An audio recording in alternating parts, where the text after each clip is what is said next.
The Rape of the Mind, Chapter 10. The child is father to the man.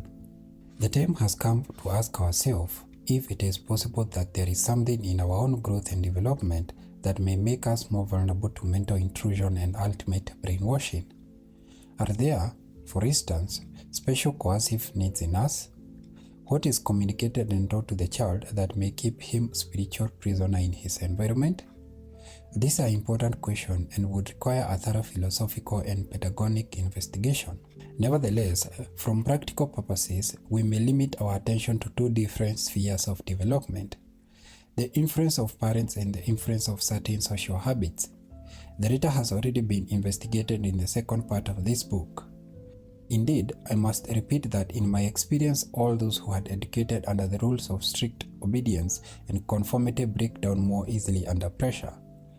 During World War II, when the so-called tough SS officers were interrogated after they had become prisoners, they immediately surrendered their military secrets. Having lived for years under totalitarian command, they were just as obedient to the new commanding voices. Sometimes we only had to imitate the shouting voices of their masters, and they would exchange their former bosses for the new one. For them, every command had become the automatic trigger for new conforming obedience. In dealing with members of the Communist Party in this country, we had a comparable experience. The members were politically submissive and changed their obstructive party strategy to an opposite set of tactics the moment Moscow ordered them to do so.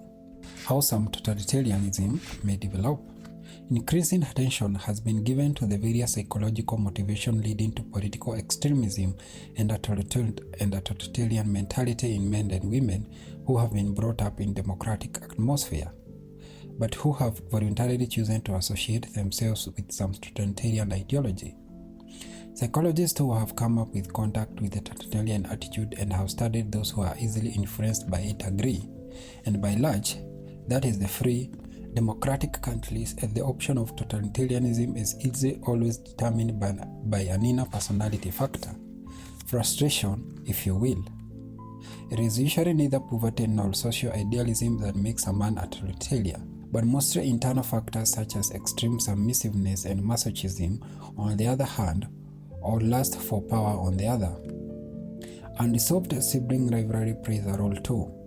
I have treated several Nazi collaborators whose political behavior was motivated to some extent by the fact that they were older sons and could not stand the competition with their younger brothers. All these factors help to explain why the totalitarian everywhere can use their propaganda of violence to exploit resentment, hatred, racism, and political fury. They know that they have only to prey of these immature feelings of deprivation and dissatisfaction to bring people under a spell. In my own experience, I have been amazed to see how unrealistic are the basis of political options in general. Only rarely have I found a person who has chosen any particular political party, democratic or totalitarian, through study and comparison of principles. Too often, man's choice for his political affiliation is determined by apathy, by family tradition, by hope for financial gain, or by other irrelevant factors. It is this lack of rational motivation charge that can make men more susceptible to totalitarian brainwashment, even in democratic community. I remember very clearly, for example, a Dutch physician with whom I went to medical school. He fell in love with the daughter of a communist and eventually married her. At first, he was disturbed by the conflict between his principles and his adoration, but gradually his principles gave in and he started to justify the party line. Later on, I met him from time to time. He was an excellent doctor and a jovial fellow, and he took one half serious quips about his politics in good part. But the moment we began a really serious discussion, he crouched in his official defensive corner and became a different man. Sour, mechanical, handing out ready-made arguments. During the war, I met him frequently in course of our common underground work. He had been completely dazzled by Stalin pact with the Nazis, but the moment Russia was invaded and became an ally, he started his aggression robotism again. Not only was he a staunch fighter against the Nazi, but he insisted that his was the only way to fight. He lost his life on a dangerous mission for the underground, and I always had a feeling that it was in a way welcome to his latent suicidal feelings. In other Nazis and communists, both, I have seen dramatic examples of how personal resentment, outside the suffering or real injustice, can lead a man to the side of the rebels. Some of these people were the type who simply submitted passively to a movement stronger than themselves. Men and women whose ideology was a reflection of whichever side had caught them first. Others were motivated by the need to vent their own personal anger and resentment in some direction and used political action to satisfy this need.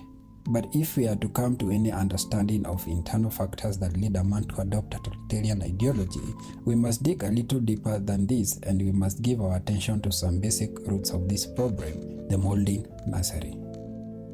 One of the important things we have learned from modern psychology is that the roots of many of our adult attitudes and problems lie far back in seeming quiet and nursery and childhood years.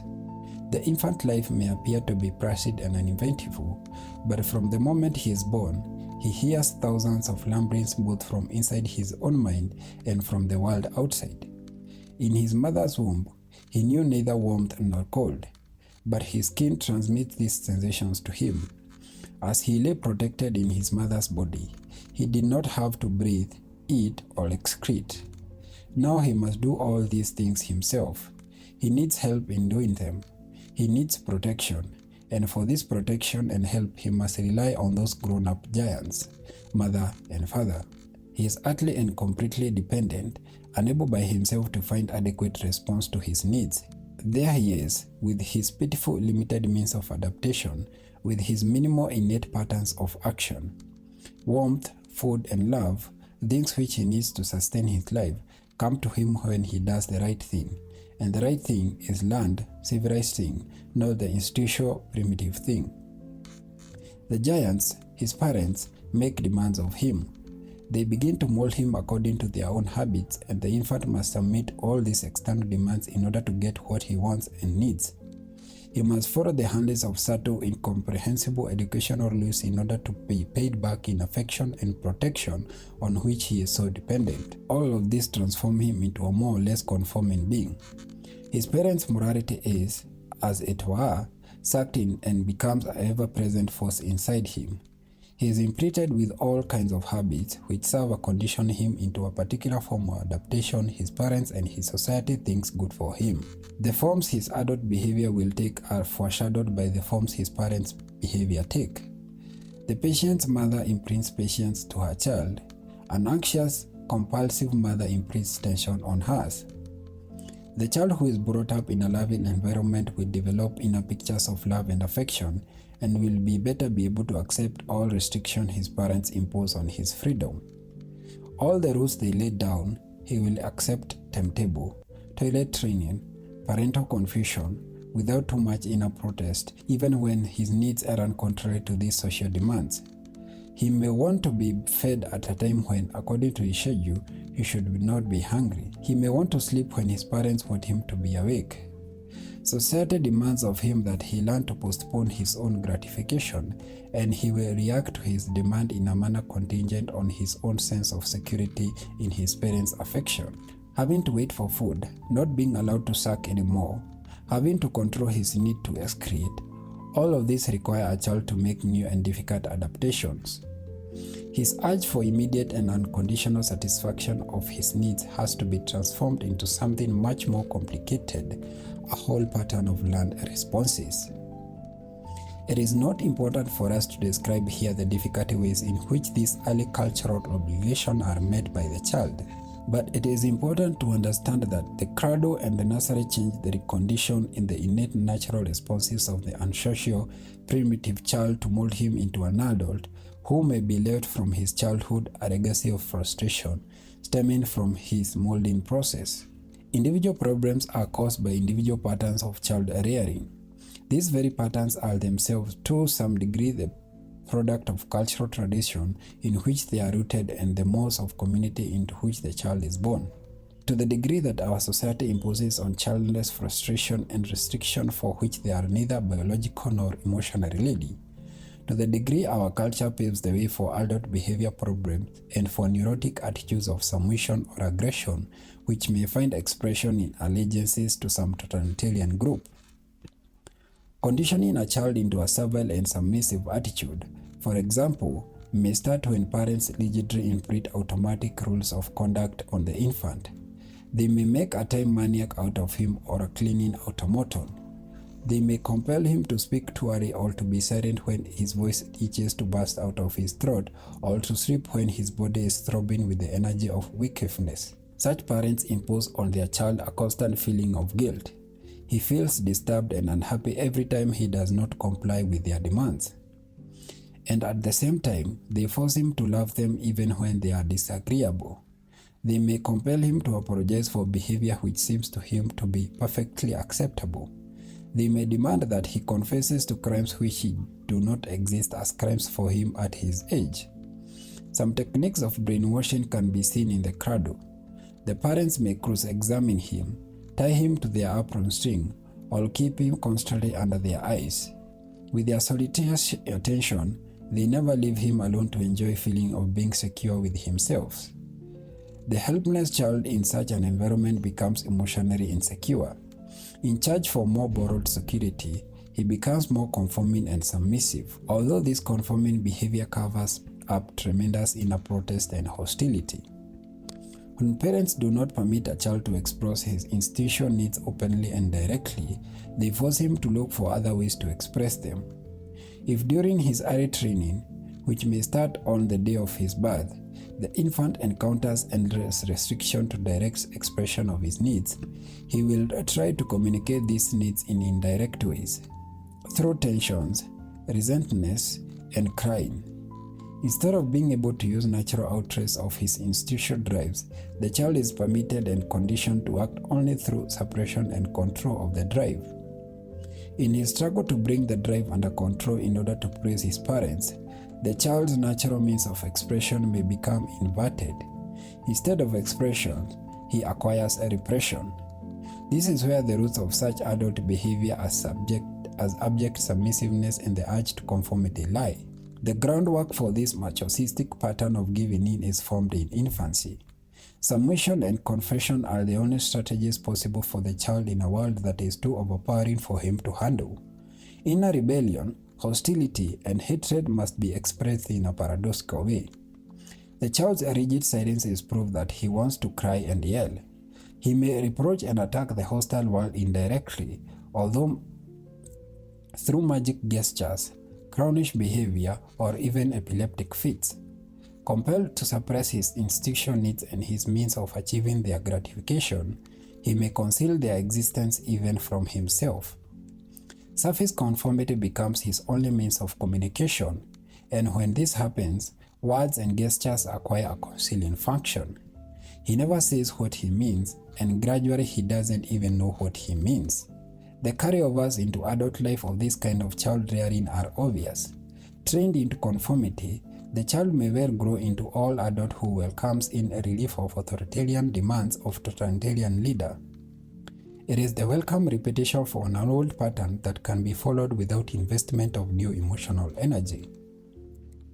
Trained previously to divert his aggression to scapegoats, he may now displace his hidden resentment against his parents, rules and regulation towards society as a whole, or he may find release for them in the wild expression of pent-up aggression, which is exemplified by the lynch mob or the Hitler stormtroopers.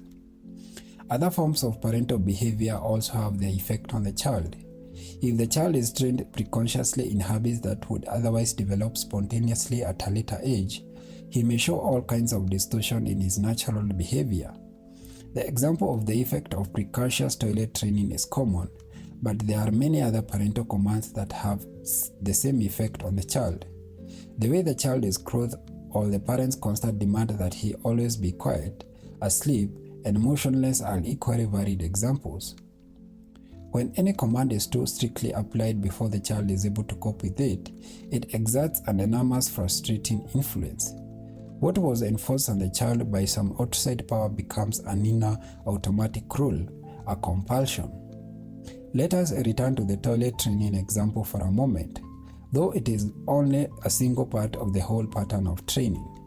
The child who is trained to control his need to excrete too early at an age learns to keep himself clean and constipated under all circumstances. His body learns how to control itself automatically, but somewhere inside him the child feels contempt for those who have forced him into this behavior. He may grow up to be chronically hostile adult, ripe for the appeal of those hostile ideology. In less severe, the conflict between outside prohibition and the inner need to let go may create a continuing pattern of inner insecurity, or it may lead to constant quarrelsome resentment, which can be easily utilized by any world-beat dictator. What we have to emphasize in this, the earliest web of communication between parents and child takes place on what the psychology calls a pre-verbal and unconscious level. There is contact without words. The mother transfers her moods directly to the child. He senses and catches her feelings. The child also transfers his moods to her. She feels his pains and joys almost as soon as he does. This sensitivity of the infant makes him react with great intensity. He is profoundly aware of his parents' feelings. Such negative parent factors as anxiety, insecurity, infantilism, mutual disharmony, neurotic love, poverty, and the struggle for existence and compulsive tyranny have an enormous effect on the child. Not long ago, I treated an infant who refused any offer of handling or feeding by its mother. The infant knew that the mother had a deeper-seated hostility against it. It felt her aversion and rejection, but the infant accepted food and affection from everyone else. The interplay between parental attitudes and child development starts at birth. Perhaps one of the clearest examples of a distorted growing up may be seen in one case I treated during the Second World War when I was asked to do a psychological study on an alleged collaborator with the Nazis. This man, who was in England when I saw him, said that he had left Holland, which was then occupied, because he no longer agreed with the German conquerors. When he arrived in England, he was, as a matter of careful routine, put in a home for people under investigation as suspected spies. From here, he was very soon taken to a mental institution because of his strange behavior. He was not actually psychotic, but he did have a great difficulty in relating to other people. When I went to interview him, it became apparent to me that he was completely confused. He bumbled so much that it was almost impossible to understand him. I asked him about his childhood. It was not easy for him to speak about it, but he finally told me something of his background. He was an only child. His mother had been the dominant member of the family, actively working in scientific research. His father, a weak, nebulous figure, had seldom been at home, and in his job as a manager of a larger firm, he had traveled a great deal. On the rare occasions when the father was at home, the patient remembered long silences between his parents, his father only occasionally protesting against his mother's constant stream of directive. Sometimes the boy joined with his mother in criticizing his father's detachment and lack of interest. Sometimes he turned to his father for love and help against his mother's smothering behavior. But he was mostly lost and alone at home. In his late teens, the boy developed some homosexual attachments, in which he played the passive, submissive role. But he only came alive mentally after one of his friends made him attend a fascist rally. The show of strength and aggression excited the boy enormously and even aroused sexual sensations in him. He joined the fascist group, to the great dismay of his parents, but he was never very active in the party because the party did not provide him with the guidance and love for which he yearned. After the Nazis' invasion and occupation, the party demanded that he be more active as a collaborator with the Germans. Now his concerns bothered him, and he became ill and developed all kinds of stomach ailments which were, to a psychiatrist, obviously emotional in origin. He was too, however, strong enough to withdraw from the party completely. He felt caught between two opposing dangers, the party and treason. The childhood struggle began all over again. He felt himself unsafe with either father or mother, so he decided to flee the country because he had a vague feeling that this would help him get away from his conflicts. Once in England, in the asylum, he felt completely contented. He simply did not understand the serious nature of the accusation that had been made against him. When I spoke to him about world affairs and his political activity, he fell into silence. He did not remember any of the details of his political behavior. It was as if he had lived in a dream since the moment he ran away from Holland. It is entirely possible that the enemy had used him as a tool, but at the time I saw him, he was only near psychotic, fear-ridden young man. He remained in the institution for the duration of the war. One thing stands out clear in this case, aside from its complexity as a pathological phenomenon, and that is the young man's continued search for male authority. This search for spiritual backbone is very common among people who develop totalitarian attachments. The father cuts the cord. Psychological studies have shown us over and over again that the child's attitude towards the parental authority, with all its subtle internal complication, plays a primary role in determining how he will handle his hostilities, whether he will learn to cope with them or whether he will direct them towards destructive aims. As we said earlier, parents and family form almost a whole environment of the child during the first years of life. They condition the foundation of his future character, and in the family it is the influence of the father that determines whether the child will stick to its stronger natural ties with its mother, to its dependency needs and needs for protection, or will step out of his maternal realm and will form new ties with new people. The father is the first one who cuts into the essentially biological relation between the mother and the child. He is what the psychoanalyst calls the first transference figure, the first new prototype to whom the child can transfer its expectation of gratification, its feeling of relentlessness, of satisfaction, of fear. This first neutral relationship with the father giant may become conditioned prototype for every subsequent social relationship. The child's initial relationship with its mother is purely biological and symbiotic. The womb is replaced by the crib. The mother is know all and do all. Psychoanalysis describes the child's relationship with its mother as one of the allodependency because the helpless infant is completely dependent on food, care, and warmth the mother provides. The little human being's dependency need lasts longer than that of the other animals. It is this fact that makes man a gregarious, dependent on cooperation with others. The father brings a third person, who has no part in this relationship of biological dependency, into the relief of the child. Psychoanalysis describes the child's relationship with its mother as one of the oral dependency because the helpless infant is completely dependent on the food, care, and warmth the mother provides. The little human being dependency needs last longer than that of other animals. It is this fact that makes man gregarious, dependent on cooperation with others. The father brings a third person, who has no part in this relationship of biological dependency, into the life of the child. When he cuts into the child's relationship with its mother, he is cutting the psychological umbilical cord just as the doctor cuts the physical one when the infant is delivered. First, he gives the child the opportunity to transfer feelings and expectation to him. Later, he brings the child more actively outside the maternal realm and teaches him more and more about social relationship. The specific role of the father as a transference prototype is not so simple as seems to many fathers. Father is not merely a toy with whom the child can occasionally play. The child needs to identify with this giant who lives with him and with mother. He wants to become familiar with the giant. He wants the giant to become part of his world. He wants to be gratified by father so he can love father as much as he does the mother.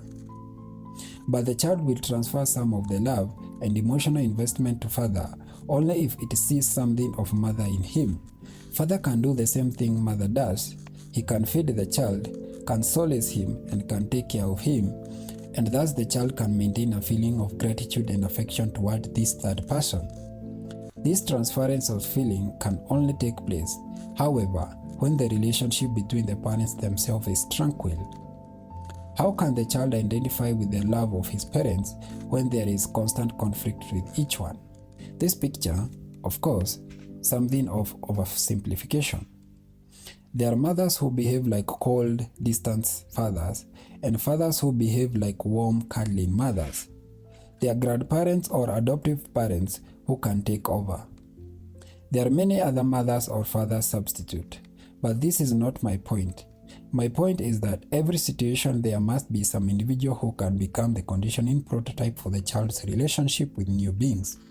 The first person is most likely to be the father, and it is he who changes the child's biological dependency into psychological relationship. When there is no father figure, or if the father is too weak or too busy or denying and tyrannical toward the child, the result is that the child relationship and the dependency of the mother remains strong and lasts long. Consequently, the child's need for social participation and for gregarious ties with others may become to him a consuming need. As an adult, he may be willing to join with any social group which promises him support and reassurance, or his unconscious resentment against the father who did not help him to grow up, become independent, may be diverted into a resentment against other symbols of authority, such as society itself. Either way, the child may be headed for maladjustment and for difficulties. Either way, the child may grow up into an immature adult. In the study of living by proxy, I described the arrested emotional development that results when the father does not play his proper role or is not present.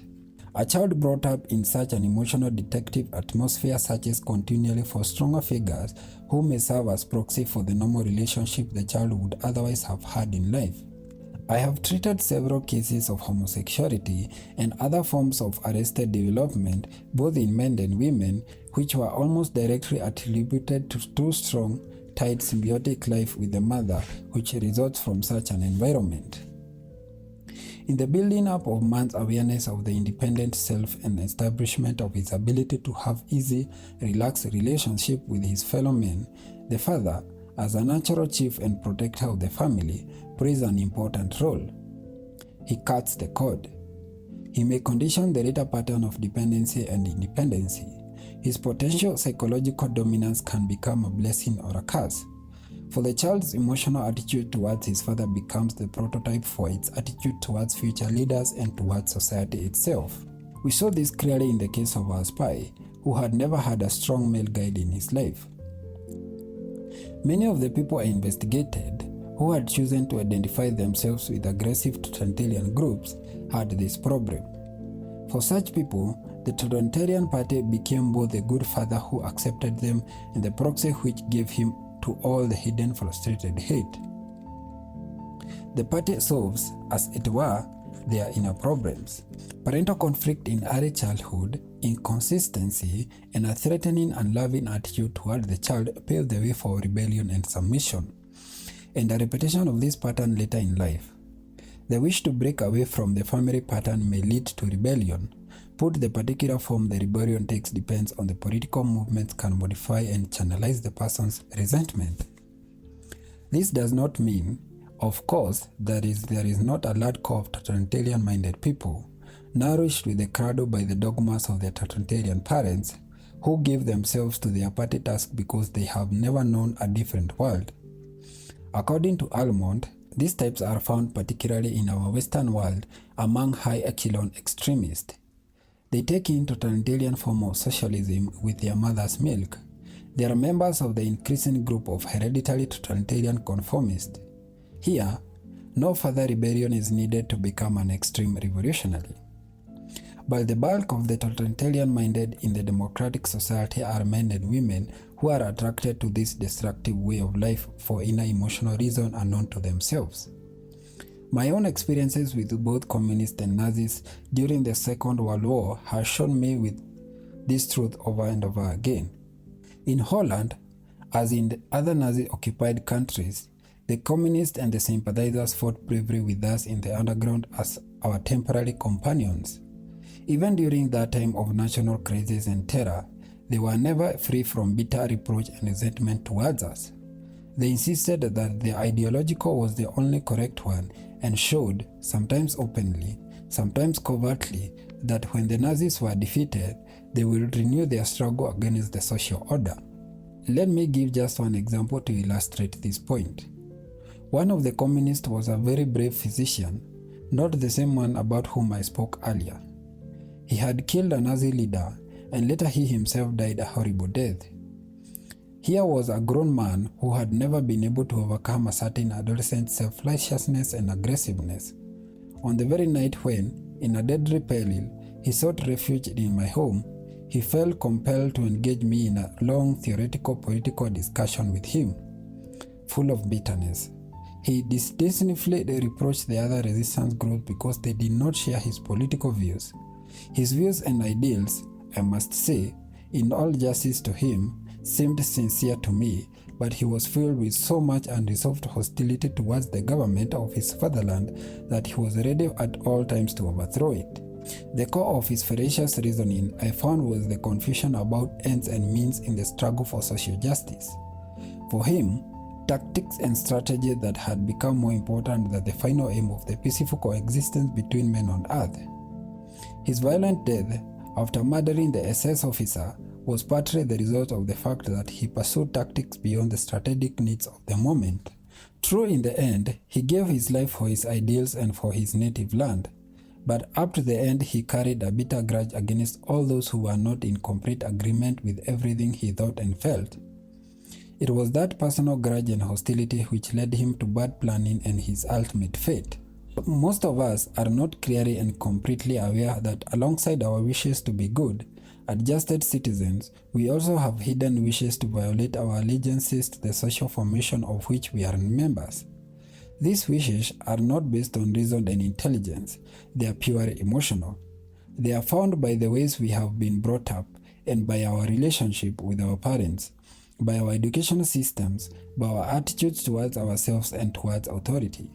But all men who adhere rigidly to a set of political convictions, and especially those who have embraced some totalitarian ideology, believe that their attitudes emerge from rational conviction and a result of normal intellectual development. They insist that those who do not agree with them are committed to a stuffy, outmoded way of thinking. They cannot see their own vengeful and disloyal attitudes to something asocial and abnormal. To the psychologist, it is eminently clear that those attitudes have their roots not in the intellectual conviction, but in some deep-seated emotional need. I have often seen cases where this blind, rigid allegiance to totalitarian ideology was actually defiant rebellion against a compelling inner need to grow and to change and to become mature. In these people, the selection of a special political party was only a substitute for their need for dependency. Ideological stubbornness is often tragic because it may cover up basic neurotic reactions that may lead to self-destruction. One of my patients, who was a young woman whose ultra-left beliefs were a defense against her hidden intentions feeling towards a reactionary father.